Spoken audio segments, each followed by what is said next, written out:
Mari kita mengakui iman kita, Yesus adalah Kristus, Anak Allah yang hidup. Amin.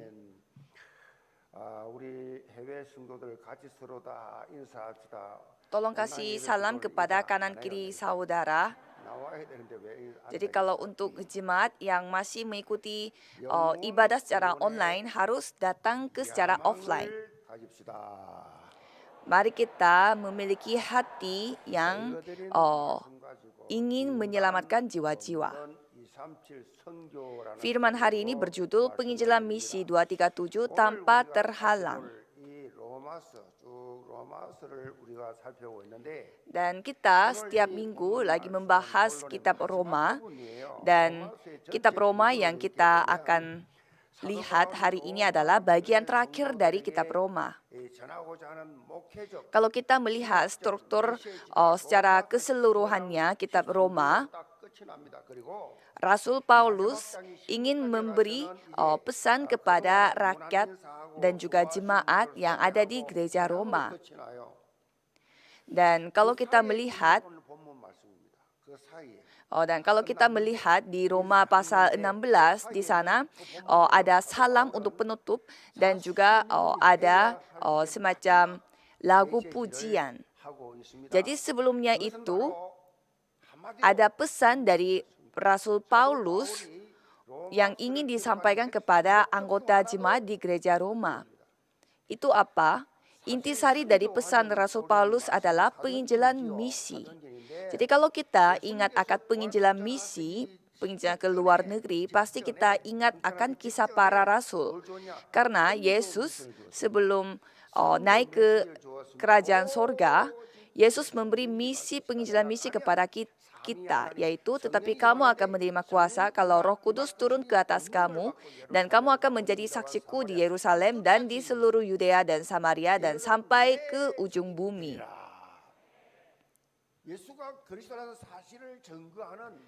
Jadi kita harus hidup sebagai saksi bahwa Yesus adalah Kristus.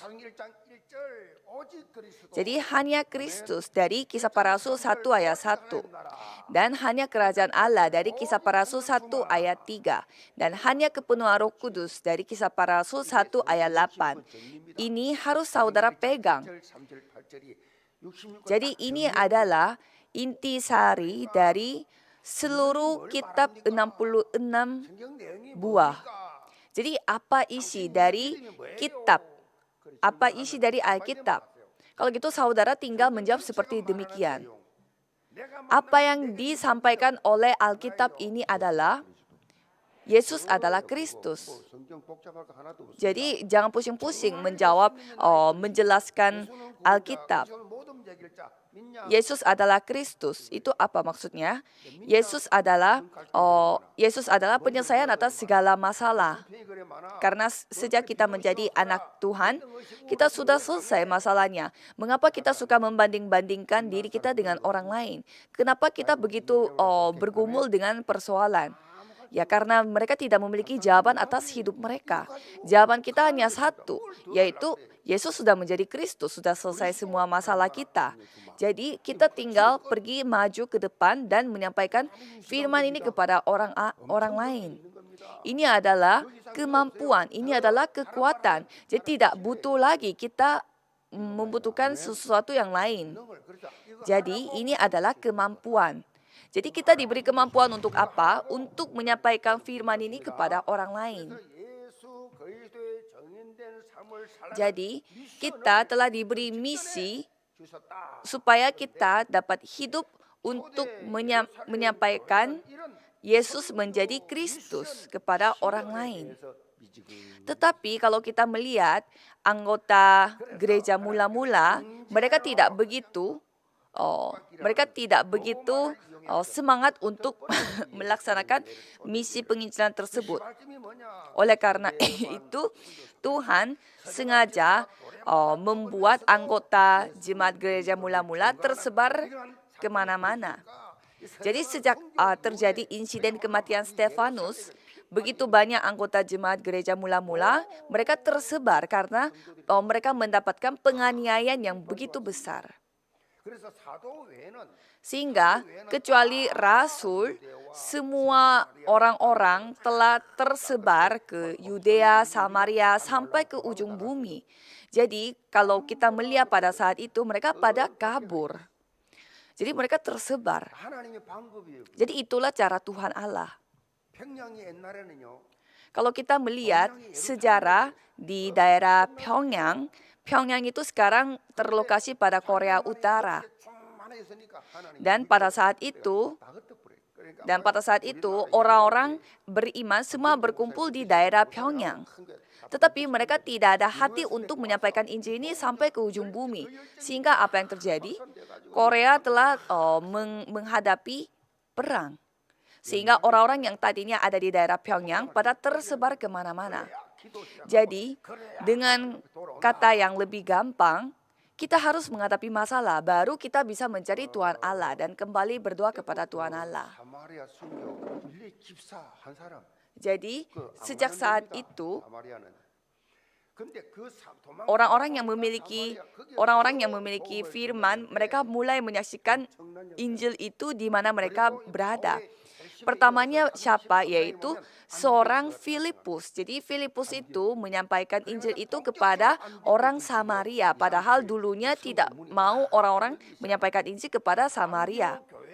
Dan mulai dari Rasul Paulus, kalau kita melihat kitab Kejadian, kitab Kisah Para Rasul pasal 13, ada gereja Antioquia.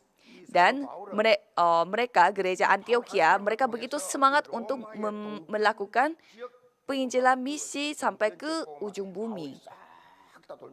Jadi gereja Antioquia menjadi gereja pusat supaya mereka lebih dipakai oleh penginjilan misi. Begitu banyak orang-orang mulai mendengarkan firman Tuhan, mulai dari Asia Kecil, Makedonia, sampai ke Roma. Jadi melalui Rasul Paulus, daerah timurnya Roma mulai mendengarkan firman Tuhan Allah. Jadi apa yang sampai dikatakan oleh Rasul Paulus mengatakan, aku berutang baik kepada orang Yunani maupun kepada orang bukan Yunani, baik kepada orang terpelajar maupun kepada orang tidak terpelajar. Jadi, ia menyatakan bahwa bukan kita membedakan ini atau itu, tetapi semua orang kita harus sampaikan Injil ini.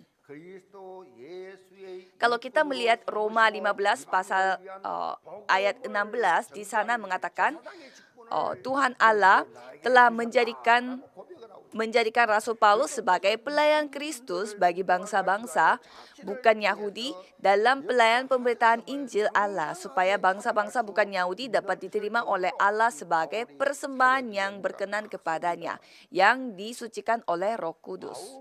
Jadi pelayanan Rasul Paulus begitu meluas. Kalau kita melihat kitab-kitab dalam Alkitab, begitu banyak kitab yang ditulis oleh Rasul Paulus. Pastilah pendeta-pendeta pada saat ini tidak begitu tahu bagaimana caranya menginjil kalau tidak ada kitab yang ditulis oleh Rasul Paulus. Kalau kita melihat kitab-kitab yang ditulis oleh Rasul Paulus, kitab Roma adalah Rasul Paulus. Kitab Roma itu semacam kitab yang lumayan akhir dari pelayanannya Rasul Paulus. Karena pada saat itu Rasul Paulus sudah melakukan perkemahan Injil pertama, kedua, sampai ketiga. Jadi mungkin kalau kita melihatnya dengan mata manusiawi, mungkin saatnya dia untuk beristirahat sejenak. Tetapi Rasul Paulus tidak terhenti begitu saja, tetapi ia menyampaikan Injil ini sampai ke anggota jemaat di gereja Roma. Jadi Rasul Paulus, ia lahir untuk penginjilan misi dan ia mempersembahkan hidupnya untuk penginjilan misi, dan ia menjadi seorang martir sebagai orang yang dipakai untuk penginjilan misi. Ada pepatah yang mengatakan bahwa orang gagal selalu berbicara mengenai masa lalu. Orang biasa berbicara mengenai masa sekarang. Orang berhasil berbicara mengenai masa depan. Kalau saudara berbicara mengenai apa?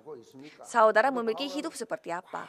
Kalau Rasul Paulus, ia tidak terikat oleh masa lalu. Ia mengatakan apa? Aku melupakan apa yang telah di belakangku dan mengarahkan diri kepada apa yang di hadapanku dan berlari-lari kepada tujuan untuk memperoleh hadiah, yaitu panggilan surgawi dari Allah dalam Kristus Yesus.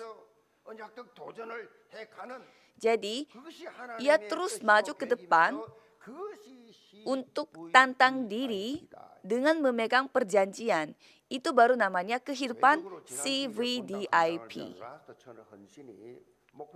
Dan kalau kita melihat seluruh anggota Jemaat Gereja Yewon sudah pasti menyaksikan bahwa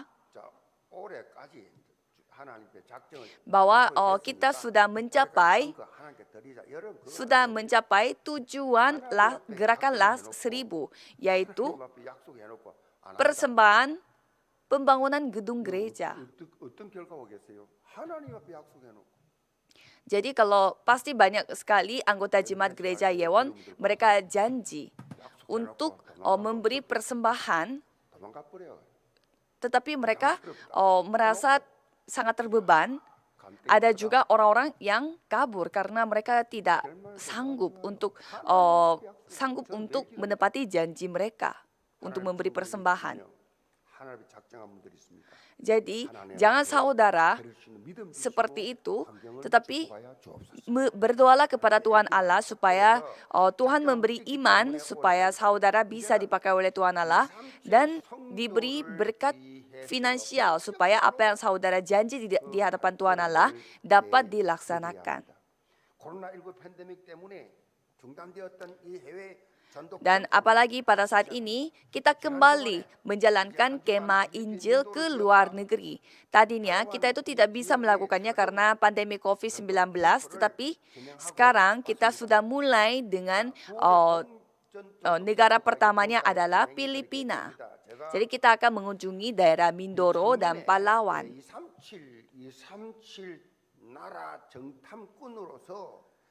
Jadi saya telah memberi misi kepada anak-anak muda-mudi di dalam gereja Yewon supaya mereka bisa bekerja sebagai pengintai 237. Mereka harus menganalisis secara nyata mengenai 237 negara yang ada di dalam dunia ini supaya kita bisa bersiap-siap untuk melakukan penginjilan misi ke 237 negara.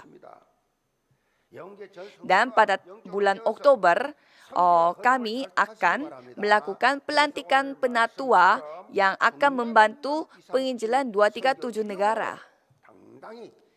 Jadi sekarang seluruh gereja Yewon lagi fokus kepada penginjilan misi. Jadi saya berharap saudara juga bisa dipakai dalam gerakan ini bersama-sama. Subjudul pertama adalah bersemangat demi penginjilan misi. Itulah sebabnya aku selalu terhalang untuk mengunjungi kamu. Tetapi sekarang karena aku tidak lagi mempunyai tempat kerja di daerah ini dan karena aku telah beberapa tahun lamanya ingin mengunjungi kamu, aku berharap dalam perjalananku ke Spanyol aku dapat singgah di tempatmu dan bertemu dengan kamu sehingga kamu dapat mengantarkan aku ke sana setelah aku seketika menikmati pertemuan dengan kamu. Jadi di sini Rasul Paulus menjelaskan secara detail perjalanan yang dia ambil untuk penginjilan misi. Jadi Paulus ia telah melakukan penginjilan misi 3 kali dan bukan hanya di Kaisaran Roma di bagian timur, tetapi sekarang ia mau mengunjungi bagian selatan. Bagian barat. Dan Paulus ia menganggap itu adalah ia akan kunjungi ke negara Spanyol dan ia akan mempersembahkan seluruh hidupnya untuk menyampaikan Injil ini sampai ke negara Spanyol karena mereka menganggap Spanyol adalah semacam ujung bumi pada saat itu. 이슬람과 이 아프리카 중남미 여러 나라에도 지금 Jadi 선교사들이 bukan hanya Spanyol yang digambarkan dari Alkitab, tetapi pada saat ini juga begitu banyak negara yang belum pernah mendengarkan firman Tuhan. Oleh karena itu, begitu banyak misionaris mempertaruhkan nyawanya untuk menyampaikan Injil daerah 같은 동족이 di daerah dan juga negara yang tidak pernah mendengarkan firman Tuhan. 때려가지고 나뭇가지를 가져와 Pasti saudara juga 전장을 pernah menyaksikan beberapa video penginjilan, khususnya di negara yang memiliki agama lain, 때리더니 나뭇가지를 sampai misionaris itu kayak dipukul-pukul dan 불을 질려가지고 dibunuh dan sampai dibakar. 그게 나이지리아 현장이 지금 Itu negara Nigeria pada saat ini sedang terjadi sampai saat ini. Kalau percaya Yesus, mereka bunuh. 담보로 해서 Jadi, 지금 또 복음 증거하는 sampai saat ini begitu banyak orang mempertaruhkan nyawanya 많이 있습니다. untuk melakukan penginjilan misi. 바울이 지금 선교하겠다니 당시에는 지금 비교도 Apalagi pada saat penginjilannya Paulus, 위험 천 pasti situasi dan kondisinya lebih parah daripada sekarang. Kalau kita melihat 2 Korintus 11 ayat 23 sampai 27, apakah mereka pelayan Kristus? Aku berkata seperti orang gila. Aku lebih lagi, aku lebih banyak berjerih, lelah, lebih sering di dalam penjara, didera di luar batas, kerap kali dalam bahaya maut. 5 kali aku disesah oleh orang Yahudi, setiap kali 40 kurang 1 pukulan. 3 kali aku didera, 1 kali aku dilempari dengan batu, 3 kali mengalami keram kapal, sehari semalam aku terkatung-katung di tengah laut. Dalam perjalanan aku, sering diancam bahaya banjir dan bahaya penyamun, bahaya dari pihak orang-orang Yahudi dan dari pihak orang-orang bukan Yahudi, bahaya di kota, bahaya di padang gurun, bahaya di tengah laut, dan bahaya dari pihak saudara-saudara palsu. Aku banyak berjerih, lelah, dan bekerja berat. Kerap kali aku tidak tidur, aku lapar dan dahaga, kerap kali aku berpuasa, kedinginan, dan tanpa pakaian. 너희가 거리로 보내주기를 바람이라. Dan di dalam kesusahan yang seperti ini pun Rasul Paulus tidak pernah terhalang untuk melakukan penginjilan misi. 스바냐 갈 수 없어요. Dan Rasul Paulus meminta tolong apa? Dia meminta tolong sehingga sampai dia mengatakan sehingga kamu dapat mengantarkan aku ke sana. Ia ingin pergi ke Spanyol untuk menyampaikan Injil ini kepada orang-orang di Spanyol. Tetapi sayangnya Rasul Paulus tidak jadi untuk pergi ke mana karena perjalanan penginjilan Rasul Paulus itu berakhir di Roma. Tetapi pasti penginjilan misi itu akan dilanjutkan oleh orang lain. Kalau kita melihat, banyak orang pergi travel ke rute ziarah yang ada di Santiago. Dan di sana ada Jalan Santo Yakobus. Jejak Santo Yakobus itu yang bernama rute Santiago. Dan banyak sekali orang pergi travel ke sana. Sebenarnya jalan itu, jalan yang diambil oleh Yakobus, yaitu muridnya Yesus. Jadi, Yakobus dan bersama dengan murid-muridnya telah melanjutkan misi dari Rasul Paulus, yaitu penginjilan ke Spanyol. Jadi, kita harus melakukan tim ministry. Jadi, kita harus bersatu, kita harus bersama-sama melakukan pelayanannya. 선교적 가치 있는 삶이 돼야 된다. Jadi, kita harus melakukan penginjilan misi bersama-sama. 어느 장로님, 어느 권사님, 어느 집사님 Jadi ada diaken, ada majelis, ada anggota jemaat.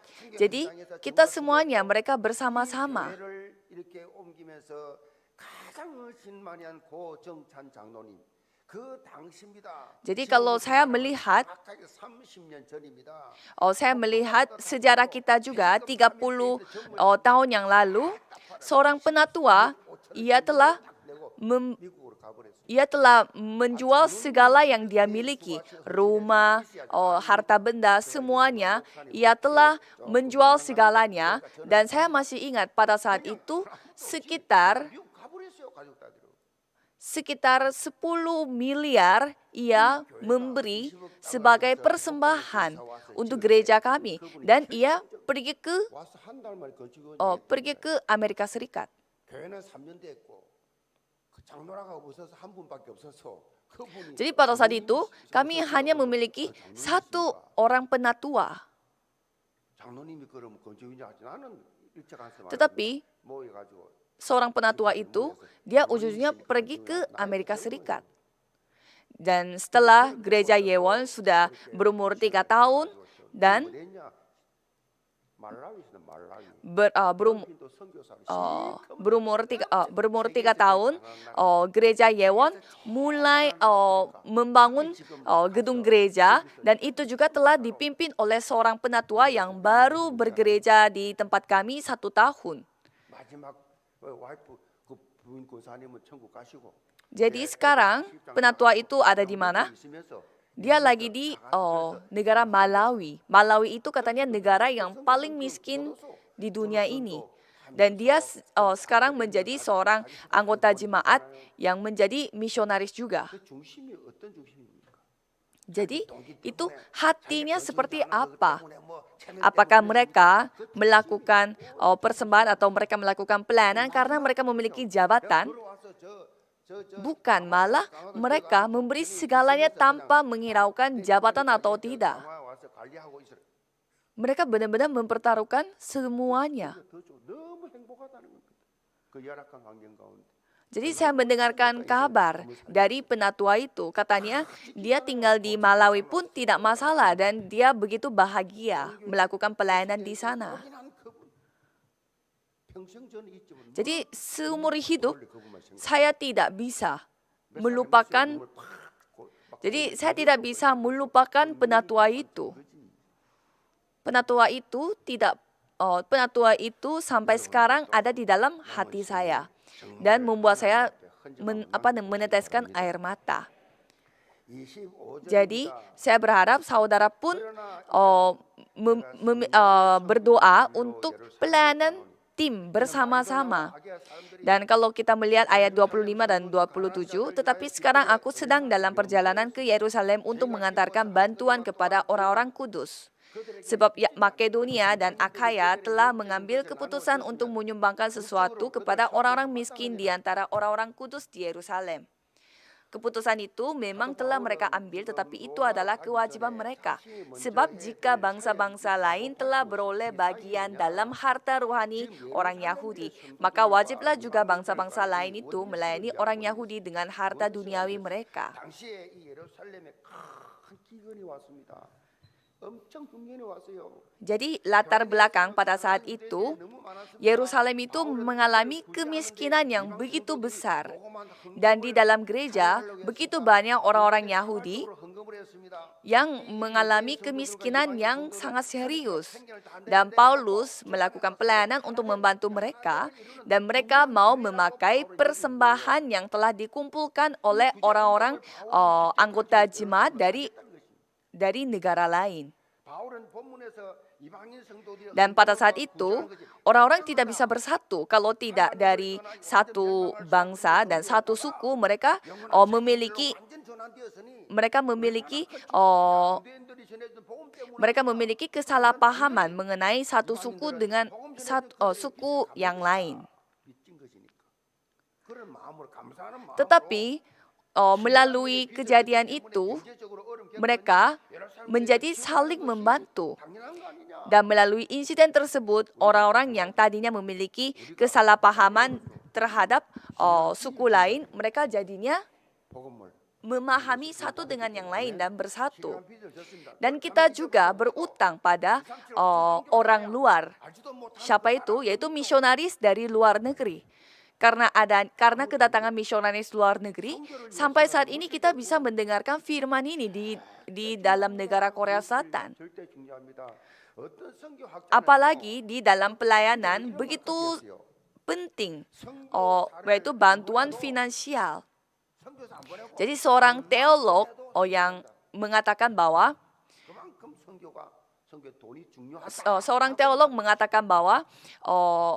uang persembahan untuk penginjilan misi itu begitu penting Sampai kita tidak perlu mengirimkan misionaris, kita memberi persembahan persembahan penginjilan misi saja, penginjilan misi akan berjalan. Jadi sampai segitunya uang itu dibutuhkan pada saat kita melakukan penginjilan misi. Jadi kalau kita melihat ladang-ladang penginjilan misi, pasti di sana mereka membutuhkan sekali bantuan finansial.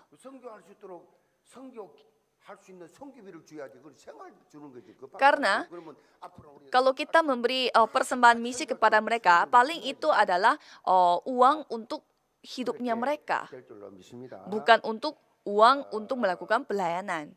Oleh karena itu kita harus berdoa untuk mendapatkan berkat, untuk memberi bantuan finansial kepada misionaris. Jadi buat apa kita harus memiliki bisnis yang lancar? Untuk apa pengusaha mendapatkan berkat? Pengusaha harus mendapatkan berkat ekonomi, pengusaha harus mendapatkan ekonomi terang untuk membantu penginjilan misi. Jadi, usaha yang fokus kepada penginjilan misi itu adalah usaha yang dipakai untuk penginjilan misi.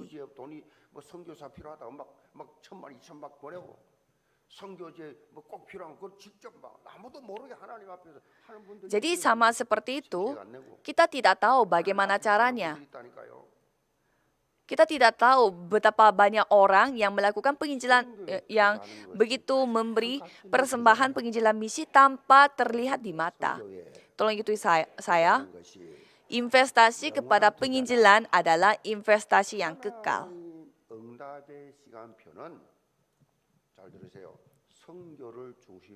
Jadi, kita harus memegang perjanjian bahwa jadwal jawaban doa kita itu pasti terjadi dari penginjilan misi.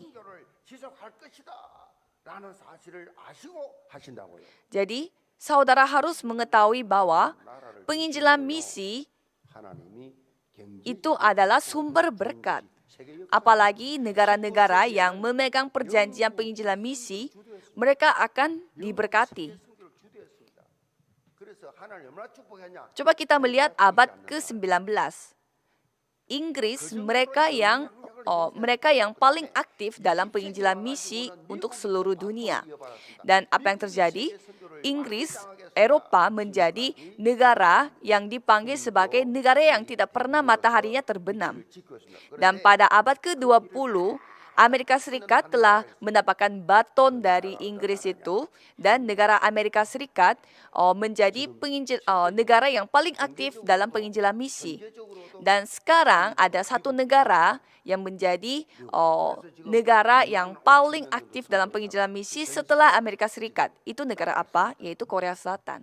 Padahal negara Korea Selatan itu sangat kecil, dan kalau kita melihat standar ekonomi itu tidak bisa kita bandingkan dengan negara Amerika Serikat seperti itu. Tetapi begitu semangat untuk melakukan penginjilan misi. Sampai kita melakukan doa subuh, dan kita ada persekutuan doa begitu banyak, dan memberi persembahan khusus. Jadi sebenarnya tidak ada hubungannya dengan kelancaran pemerintah atau kebijakan pemerintah dalam berkat di suatu negara tersebut. Negara itu akan diberkati tergantung pada apakah negaranya itu fokus kepada penginjilan misi atau tidak. Jadi kalau misalkan kita melakukan penginjilan misi dengan baik, pasti Tuhan yang akan memberkati. Apalagi gereja kita yang lagi menantang diri kita untuk melakukan penginjilan misi 237 negara dan 5.000 suku bangsa. Pastilah kita akan dipakai oleh Tuhan Allah. Subjudul kedua adalah berdoa demi penginjilan misi.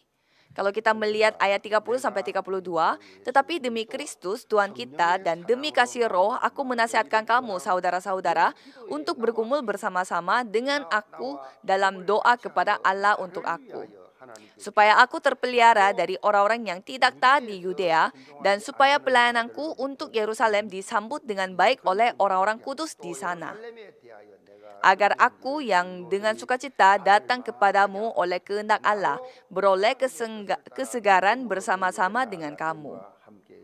Allah sumber damai sejahtera menyertai kamu sekalian. Amin. 바울은 지금 로마 교회 성도들에게 중보 기도를 요청하고 있습니다. Jadi di sini Rasul Paulus meminta tolong kepada jemaatnya untuk mendoakan dirinya. Khususnya apa? Untuk keamanannya.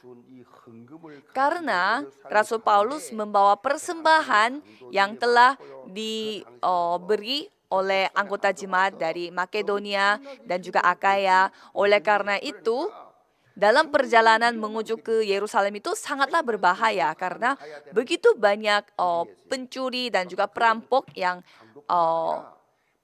mau mencari kesempatan. Dan bukan hanya itu, tetapi orang-orang yang beragama Yahudi, mereka juga mencari kesempatan untuk membunuh Paulus.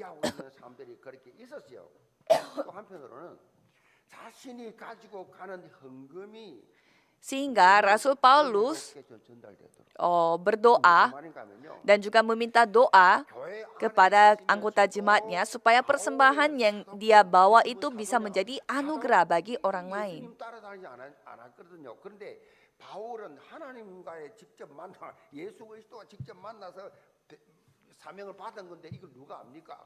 Jadi, begitu banyak juga orang-orang di dalam gereja pun ada yang tidak suka dengan Rasul Paulus karena mereka tidak menganggap Rasul Paulus itu sebagai pendeta atau tidak menganggap sebagai hamba Tuhan. Sehingga banyak orang tidak terima kalau Rasul Paulus yang bawa uang itu, uang persembahan itu kepada orang lain. Dan pasti orang yang menerima persembahan itu, mereka juga memiliki salah paham. Seperti, ya, kita bisa mengumpulkan persembahan sendiri, tidak perlu kita mendapatkan bantuan dari orang asing. Jadi pada saat itu, begitu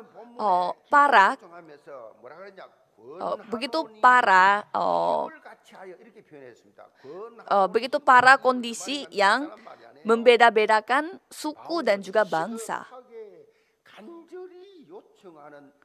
Sehingga doa itu sangatlah penting pada saat itu, sehingga Rasul Paulus meminta sekali untuk mendoakan Rasul Paulus. Sampai Rasul Paulus memakai, aku menasihatkan kamu saudara-saudara untuk bergumul bersama-sama dengan aku dalam doa kepada Allah untuk aku. Sampai memakai kata bergumul dan bersama-sama. Jadi begitu dibutuhkan oleh Rasul Paulus. Apalagi ladang penginjilan misi itu adalah ladang yang paling diserang oleh setan secara terfokus. Maksudnya apa? Ini adalah strateginya setan. Ladang misionaris itu ladang yang begitu penting. Sehingga setan itu akan membeda-bedakan.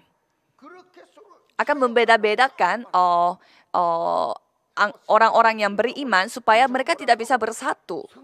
Kalau kita melihat di negara Filipina pun, di kota utamanya yaitu Manila, begitu banyak pendeta-pendeta orang Korea yang melakukan pertengkaran di sana karena beda sinode, beda gereja, dan beda aliansi. Sampai sinode besar dari Korea Selatan pergi ke sana untuk mendamaikan mereka. Jadi mereka malah bertengkar di tempat penginjilan misi. Mereka tidak mau melakukan penginjilan misi karena mereka terlalu terfokus kepada pertengkarannya. Jadi itulah strategi setan. Jadi sama seperti itu, 온갖 중상모를 다 saudara harus benar-benar fokus untuk mendoakan ladang penginjilan misi. 그걸 하는 말입니다. 미양호 원장이. 그럼 당신들 막 무덤을 공경하니까 그럼 당신들은 뭐예요? 저게 이 다음에 당신들은 뭐냐고. 내가 10년을 봐도 맨 놀고 있지 않냐.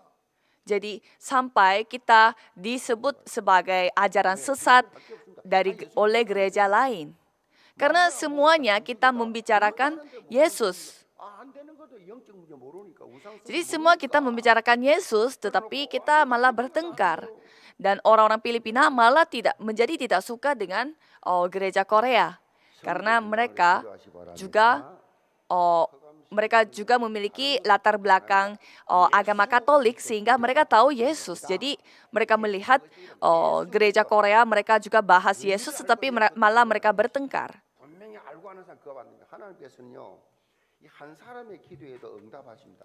Jadi Tuhan menjawab 합심 기도한다. doanya seseorang, apalagi kita berdoa bersama-sama. 그렇기 때문에 정보 기도의 능력을 Jadi Rasul Paulus mengetahui betapa besarnya kekuatan dari doa kebersamaan. 성교 기도회를 하고 있습니다. 그리고 매월 각 나라별 성교회 발대식을 하고 있습니다. 인도네시아, 필리핀, Dan pada saat ini kita sedang membangun aliansi khusus untuk semacam komisi untuk mendoakan setiap negara. Jadi sudah ada Indonesia, sudah ada Filipina, ada Thailand, dan juga sampai ada Taiwan.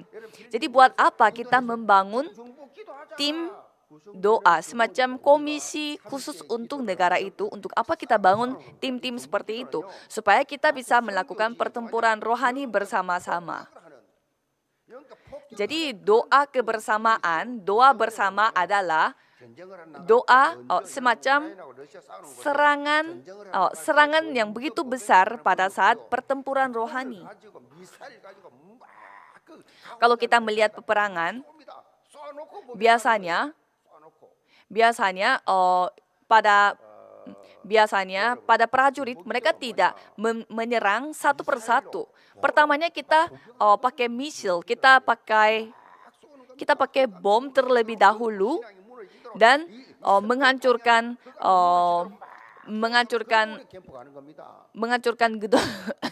gedung-gedungnya terlebih dahulu dan baru kita menyerang satu dengan yang lain. Jadi saudara harus mengetahui betapa pentingnya penginjilan misi dan doanya saudara untuk penginjilan misi ini. Dan kalau saudara melihat di dalam Alkitab, pada saat kita berdoa, itu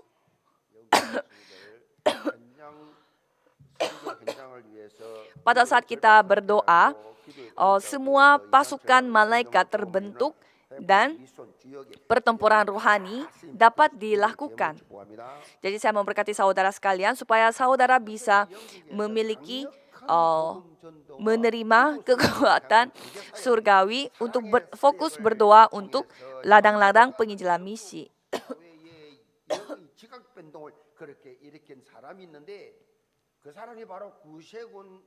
Pada abad 19 di Inggris, mereka telah membuat semacam gerakan baru untuk negara Inggris,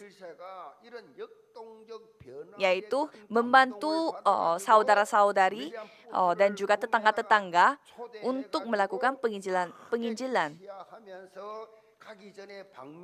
Dan pelayanan mereka itu memang penuh dengan kasih untuk penyelamatan jiwa-jiwa, dan itu telah menjadi gerakan bala kesehatan yang telah dibuat oleh William Booth. Jadi pada saat itu, pada tahun 1904, seorang raja pada saat itu, Edward VII, dan ia telah terharu dengan apa yang telah dilakukan oleh gerakan bala keselamatan itu, sehingga ia mengundang William Booth dan meminta William Booth untuk menulis sebuah kata-kata. Dan William Booth mengatakan bahwa ambisi seseorang adalah sebuah sebuah seni dan ambisi seseorang adalah sebuah kehormatan dan ambisi seseorang adalah sebuah harta benda, tetapi ambisi saya adalah penyelamatan jiwa. Jadi ambisi saudara itu apa? Kalau ambisi saudara apa dalam hidup ini? Jika Tuhan bertanya kepada kita, apa yang saudara akan jawab? Saya berharap saudara bisa menjawab dengan penyelamatan jiwa untuk 237 negara dan 5.000 suku bangsa. Jadi biarlah Rasul saudara bisa memiliki ambisi terhadap penyelamatan jiwa ini seperti Rasul Paulus dan menjalani hidup saudara dalam kehidupan saudara masing-masing. Mari kita berdoa. Tuhan, terima kasih karena pada saat ini Tuhan telah memberi perjanjian untuk penginjilan misi 237 dan 5.000 suku bangsa. Biarlah kami bisa menjadi tokoh utama dalam gerakan 237 dan 5.000 suku bangsa. Dan biarlah ambisi kita juga bisa menjadi ambisinya William Booth, yaitu hanya fokus kepada penyelamatan jiwa. Oleh karena itu, masalah hubungan manusia, masalah finansial, dan masalah keluarga, kami percaya Tuhan yang menyelesaikan segalanya dan kami hanya fokus berdoa untuk orang lain dan ladang penginjilan misi. Dalam nama Tuhan Yesus Kristus kami berdoa. Amin.